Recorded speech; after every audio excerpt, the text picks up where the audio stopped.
आसमां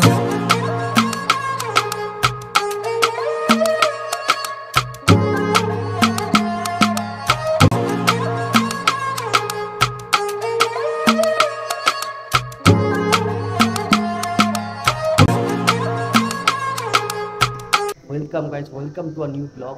আমি এখন আছি পেলিংয়ে, আর আজকে আমি ঘুরবো পেলিংয়ের সব sight seen, sky walk etcetera. আর আপনাদেরও ঘোরাবো, সঙ্গে করে তো ভিতরে থাকুন, আমিও ঘুরি, আপনাদেরও ঘোরাবো। আমরা এই মুহূর্তে আছি পেলিংয়ে স্পাইন ভ্যালি একটা রিসর্ট করি হোটেলে। তো এখান থেকে বেশি একটা না, গাড়ি বুক করে যাবো। তো চলুন আমিও ঘুরি, আপনাদেরও ঘোরাই। এক সুন্দর সকালে আমরা বেরিয়ে পড়েছি পেলিং ও পেলিংয়ের আশেপাশে যত সুন্দর জায়গা ও দেখার জায়গা আছে সেগুলোকে দেখতে। বাবা কাকার কাছে শুনেছি যে জায়গাটা যাচ্ছি ওই জায়গাটা নাকি খুব সুন্দর হয়, কিন্তু এখানে এসে বুঝতে পারলাম যে জায়গা হয়ে যাচ্ছি সেই জায়গাটাও খুব সুন্দর। এক প্রাকৃতিক সৌন্দর্যের মাঝখান দিয়ে আমরা বয়ে যাচ্ছি এই গাড়িতে করে।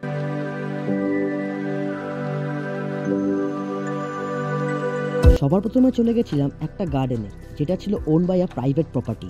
ওখান থেকে কিছুটা এগিয়ে নিচে গেলে একটা সুন্দর নদীর দেখা পেলাম। এই গার্ডেনে ঢুকতে গেলে আপনাকে প্রত্যেকজনকে 30 টাকা করে টিকিট কাটতে হবে, আর এখানকার যদি কোনো ফুল বা কিছু আপনি তুলে নেন সেই সময় আপনাকে 500 টাকা ফাইন দিতে হবে।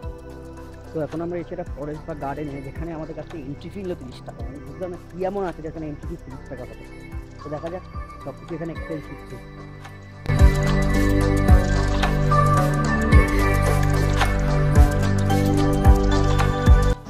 এখান দিয়ে শুরু হচ্ছে ওয়াটারফলের গেট। দেখি ওয়াটারফল এটা তো এতক্ষণ একটা ভালো জিনিস পেয়েছি, এইটা দেখার মতন আছে। বাকি এটা গার্ডেন এমন কিছু দেখার নেই। ওয়াটারফলটা মানে এই ফলসটা, ক্লিন ওয়াটার, এটাই দেখার মতন কিছু একটা আছে।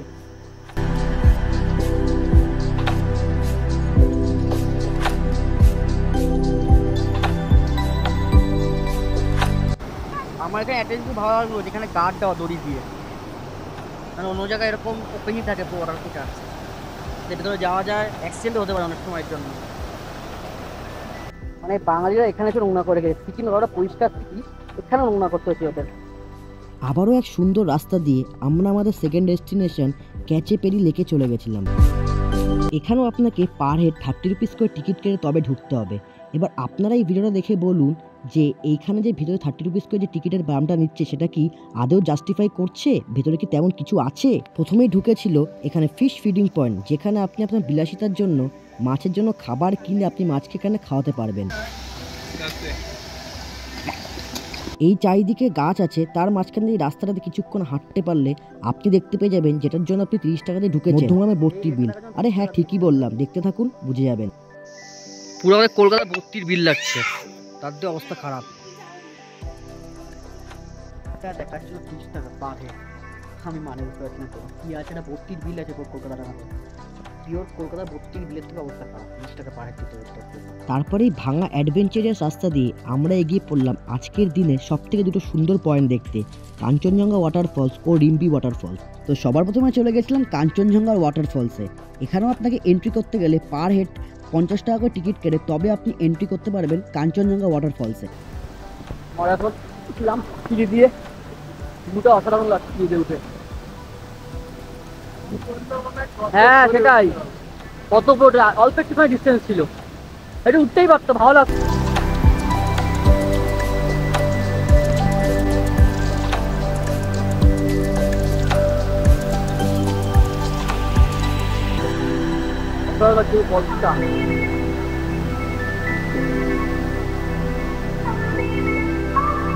ডেঞ্জার যেরকম সেরকম ভালো লাগছে ফলসটা,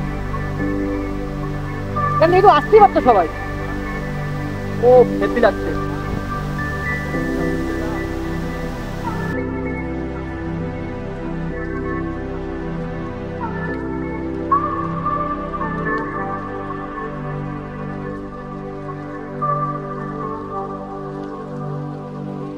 তো আমরা এখন চলে এসেছি রিম্পি ওয়াটারফলের সামনে।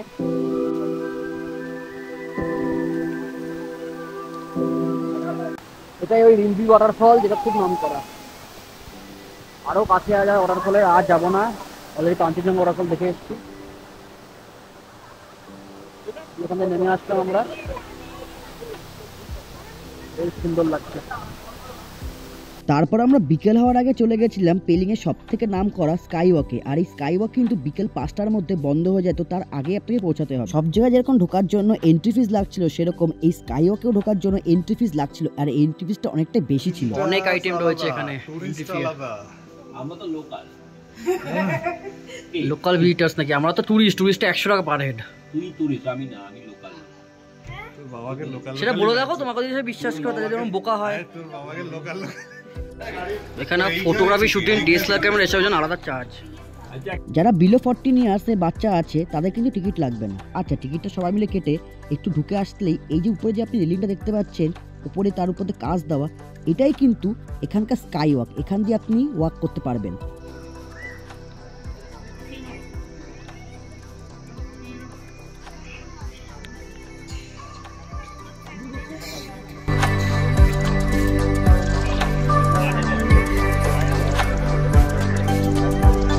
স্কাইওয়াকের সাথে ছিল এখানে বুদ্ধ মন্দির, যেটা যেতে গেলে আপনাকে অনেকগুলো সিঁড়ি দিয়ে উঠতে হবে। মন্দিরটা অনেকটাই উপরে, তো এখান থেকে পুরো পেলিং সিটা প্রায় দেখা যাচ্ছে। দেখুন, ওই ঘর বাড়ি পাহাড় সব দেখা যাচ্ছে, আর খুবই সুন্দর লাগছে।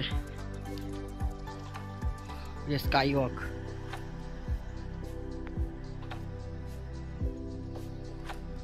আর এই যে মন্দির,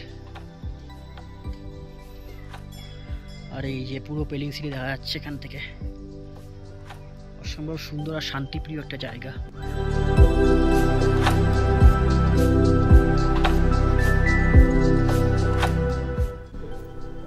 উপরেও যাওয়া যায় এখান থেকে, মন্দিরটা, আর ওখানেই যাবো।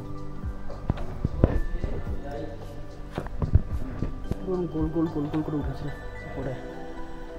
ফটোগ্রাফি তখনই অ্যালাউড হয় না যখন কেউ থাকে গার্ড দেওয়ার জন্য। ফ্রম বেঙ্গল। আমরা সিকিমের লোক ধরি, সিকিমের লোক তো মানবে, আর আমরা ধরি কিছু মানি। যেখানে যেটা না থাকে সেখানে সেটাই আমরা করি। আমার এই বুদ্ধ মন্দির একদম উপরে চলে এসেছি, সব দেখা যাচ্ছে এখন এখান থেকে। চারিদিকে পাহাড়, আর এই যে বুদ্ধ, ওম নমঃ বুদ্ধায়। এই যে পুরো পাহাড় চারিদিকে দেখা যাচ্ছে, পুরো সিটির ওপরে পেলিং সিটির। এরপরে যাওয়ার আশা করি কোনো রাস্তা নেই। এখান থেকে সকালবেলা আসলে বা ক্লিয়ার স্কাই থাকলে পুরো কাঞ্চনজঙ্ঘা ইজিলি দেখা যাবে। এই দিকটা থাকবে কাঞ্চনজঙ্ঘা, লেফটের দিকে। সাধারণ একটা জায়গা।